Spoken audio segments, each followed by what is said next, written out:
Edward Scissorhands. It's an intensely personal story for Tim Burton, and I think it's a wonderful film. It makes me feel ecstatic, elated, even. It's one of those wonderful fairy tales that he's just so known for that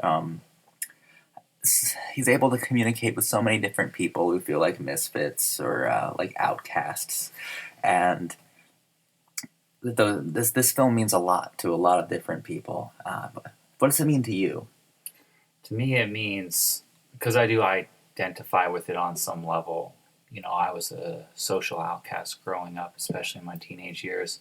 Never really fit in with anyone in middle school or high school. And Edward Scissorhands is a little bit reminiscent of some of my own childhood, but obviously it's about Tim Burton's life and what he went through during his childhood. And I think that's what makes it so relatable. True. And the other half of it is I can see how it is a criticism of the suburban lifestyle that Tim Burton grew up in. And I find it pretty poignant when Edward is put basically immediately into the suburban lifestyle. And it's the music itself is like kind of this like awe. Oh yeah. And This might be like this and the Batman films might be Danny Elfman's best score for him. Yeah. And that music is reminiscent of that German expressionist movement of trying to paint idealistic and romantic notions, right? Yeah. Yeah, and what I picked up there was how he had, I mean, Edward Scissorhands had like nothing. He was living in squalor, and he jumped into this suburban lifestyle where there's all of these modern conveniences. And that's part of that. And he can see how that is juxtaposed with all of the people basically having this gossip circle where they go around viciously destroying each other despite all of this beautiful... Absolutely. Well, yeah. you have that amazing gothic sensibility that is just purely Burton. Mm-hmm. And then you have a third of lampooning American suburban Americana, yes. And then the German expressionism, you really find that visually in at the inventor's home on the hill at his mansion. German expressionism, first and foremost, is about a rejection of depicting any sort of objective reality. So, I mean, it's defined with like jagged, highly stylized shapes and things of that nature, and shadows, inky shadows, and like terrifying creatures. And you also have the universal horror leading into this as well. But of course, James Whale, director of Frankenstein, was also heavily inspired by Caligari and by the early films of Fritz Lang as well. Mm-hmm. And this film, I think, just... you can tell it's intensely personal. I would say Edward Scissorhands and Big Fish are, without a doubt, his most intensely personal films. And they may be the films that I think had the strongest staying power. I think they resonate a lot, and they continue to do so. I loved what you said about a culture, how this film really does inform culture. You want to go into that as well? Yeah, so it's pretty interesting how prior to Edward even being introduced into the suburbs of that society, they were all kind of stagnant, weren't they? Mm-hmm. They didn't have any sort of creativity to anything that they were doing. They just kind of went to work. And you could even see it in that picturesque little moment where all of them are backing out of their driveways in a fashionable and meticulous order. Right. Yeah. And then you see Edward come in, and he first starts by sculpting all of these bushes, and then he sculpts all of the people's hair and the dogs and the grooming. And then it just like kind of like snowballs into this really an avalanche of creativity. And that's just, to me, reminiscent of how the suburban lifestyle, particularly American capitalist suburban lifestyle. Yeah, the most consistent villain in a Tim Burton film is really artifice and artificiality, mm-hmm. and what he would consider to be bad taste, either in fashion or as I think he's such a a stylized individual that like that fashion and decor. I believe he believes that informs character as well. So we're seeing these people in this pastel, drowned, almost like nauseating, incredibly uber bright suburbia, just in all of their insincerities, and just how vapid they are. And I mean, he's saying some incredible things about society. I mean, that they're not incredibly sophisticated, but they're incredibly necessary to communicate with an audience in 1990. Absolutely, and you see that transition too, because once Edward Scissorhands starts cutting people's hair, the hairstyle transitions from that 80s, really bombastic, frizzy look to that 90s stylized cut. And that's just something that only a gothic kind of culture, a subgenre or a subculture, is really responsible for. That movement underneath, that artistic movement, is what informs modern society and what really makes modern society move forward. And it's just that the suburban culture is completely devoid of that creativity, and they have to rip from the subculture in order to move forward, and they can't do anything else. And that's really, to me, what's so damning and beautiful about this film, is because Tim Burton is basically saying, look, the people who are really moving society are the scientists and the artists, not the modern day Joe. I think that's perfectly said.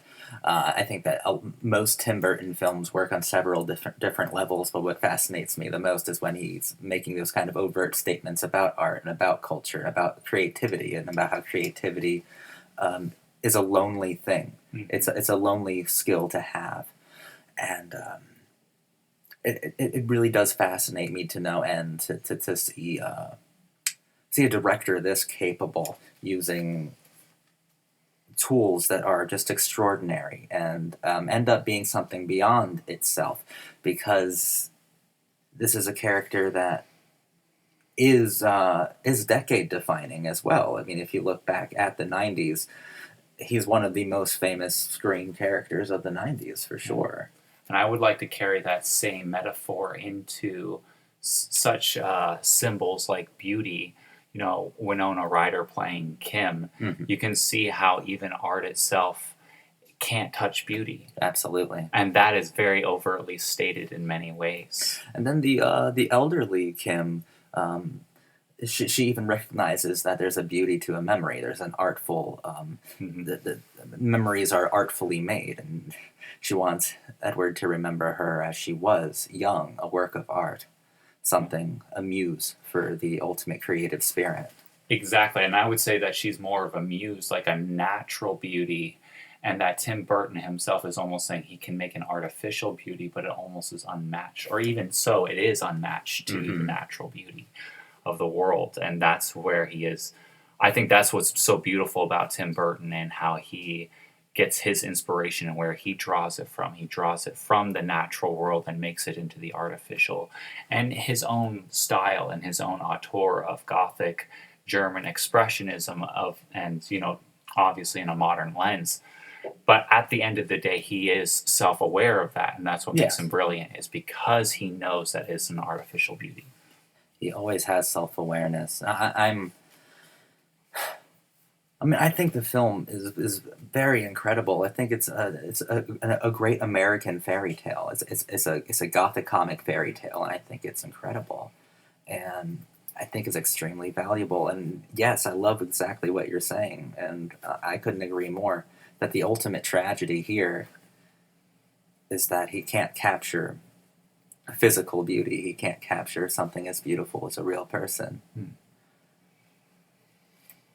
And that should be the tragedy of all artists. So, that should add to the accessible language of the film. The real tragedy of all artists is that we all fall victim to artifice, but, it's our devotion to our ideal, to our experience of beauty that makes us artists, or that makes us tortured artists.